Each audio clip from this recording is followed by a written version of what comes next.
C says use a graph to find the truth set of 3 sine 2x plus 2 is equal to 0 and II 3 over 2 sine 2x is equal to 0.25. Now in both cases, to find the truth set for an equation of a curve, it simply means find the ordered pairs. Now find x and then find y for this equation. That's what it means. So, but I want to tell you that y is already here. Look at this equation. Y is equal to 3 sine 2x. Now this equation is what gave birth to this curve. This entire curve was given birth to by this equation. Why am I saying so? When x had a particular value, y assumed a particular value also, and then a point was made. Look at it here. When x was 0, we imputed 3 sine 2x, and then we got what? We got 0, and that's how we arrived at this first point here. When x was 30, we imputed 3 sine 2x, and then we got 2.6. That's how we got 2.6 for y and 30 degrees for x.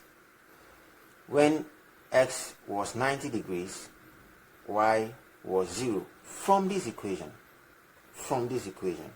So we had x as 90 and y as what? 0. That's y being 0. 0 plus 1 minus 1. 0 here. And this 90 for x. So every point that made this curve was given birth to by this equation. So for you to be asked to find either x or y from a certain equation, it simply means first make this equation first, so that you can find y. When once this equation is exactly like this equation, whatever it is equals to is your y. Remember, look at this. Let me write it out. 3 sine 2x is equal to y. So if I can manipulate this equation and rearrange it for it to be equals to y, while this side is exactly this side, this is what I mean. Let me copy this out. I'm going to rearrange this. Look at comparing these two. This is the only number that makes this not to be exactly like this. So I'm going to go ahead and send plus 2 over here. So that becomes 3 sine 2x is equal to what? Plus 2 comes over here and becomes minus 2. So comparing this equation and this equation, this 3, this sine 2x is equal to. So that means y is equal to minus 2. So that means I'm already given my y. All I'm supposed to do here is find x from the curve. That's why they say use a graph to find. So we are going to use this graph and find what? And find x at exactly where y is minus 2. So let's go ahead and do that. This is minus 2 for y. We are going to make it hit the curve so that we find exactly where our x is. Now,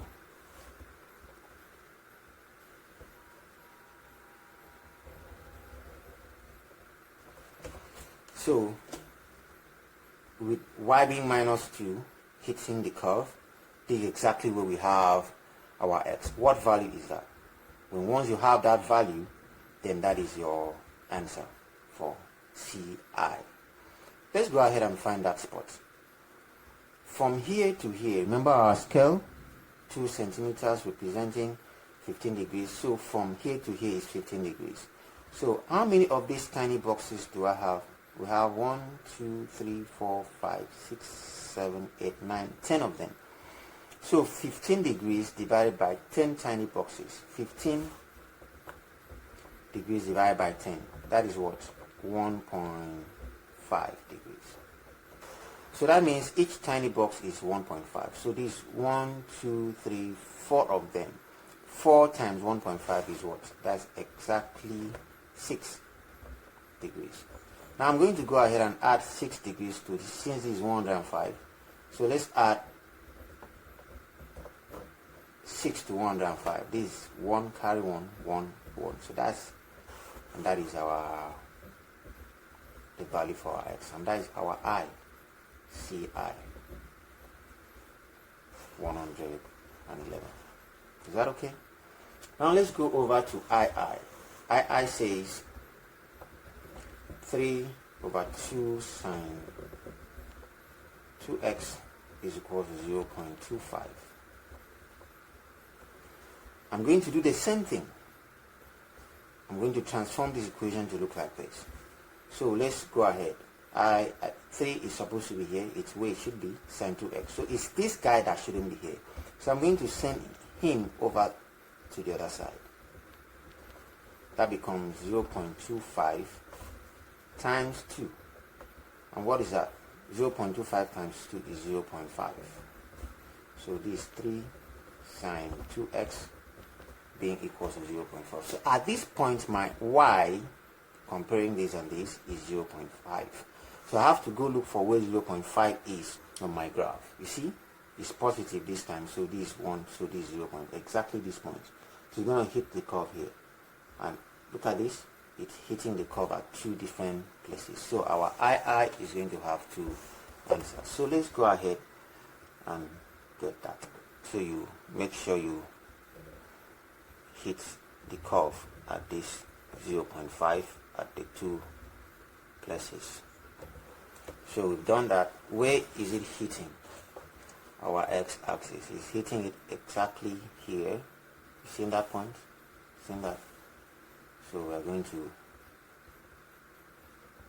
make that hit our x-axis, and we're going to do the same thing here. So we are looking for here and here. So this is what? This 1, 2, 3. 3 times 1.5. Remember, each small box was 1.5 degrees. So we have here, that is going to be 4.5. 3 times 1.5 is 4.5. So we have our CII. X is equals to 4.5 degrees. What happens here? X is equals to, let's find out this one. This is 1, 2, 3, 4, 5, 6, 7. 7 of them. 7 times 1.5. That is what? That's 10.5. So we add 10.5 to 75. That's going to give us 85.5. So we have 85.5 degrees. That is our answer for CII.